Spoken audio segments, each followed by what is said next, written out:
Ganjam सानखेमुंडी block दामपुर रे झाड़ाबांति रे दुई जनकर मृत्यु अभियोग मृतक संबारू मलिक एवं कांद्रा मलिक तेबे एसहित दुईरु तीन जन आक्रांतक मध्यरु जने महिलांकर अवस्था मध्य गुरुतर हेबारु तांकु ब्रह्मपुर बड़ मेडिकल रे भर्ती करा जायछि। खबर पाई सानखेमुंडी मेडिकल टीम पहुंची स्थिति अनुधान करुछंती। मृत्यु होइतिबा दुई जनकु काहेकि झाड़ाबांति हेला तार कारण कोन डाक्तरी टीम स्थिति परखुछंती। गंजाम सानखेमुंडी ब्लॉक दामपुर रे झाड़ाबांति रे दुई जनकर मृत्यु अभियोग मृतक संबारू मलिक एवं कांद्रा मलिक तेबे एसहित दुईरु तीन जन आक्रांतक मध्यरु जने महिलांकर अवस्था मध्य गुरुतर हेबारु तांकु ब्रह्मपुर बड़ मेडिकल रे भर्ती करा जायछि। खबर पाई सानखेमुंडी मेडिकल टीम पहुंची स्थिति अनुधान करुछंती। मृत्यु होइतिबा दुई जनकु काहेकि झाड़ाबांति हेला तार कारण कोन डाक्तरी टीम स्थिति परखुछंती।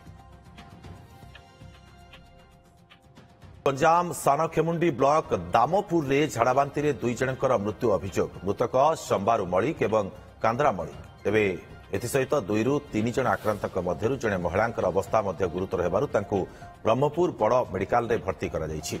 खबर पाई सानखेमुंडी मेडिकल टीम पहुंची स्थिति अनुधान करुछंती। मृत्यु होइतिबा दुई जनकु काहेकि झाड़ाबांति हेला तार कारण कोन डाक्तरी टीम स्थिति परखुछंती।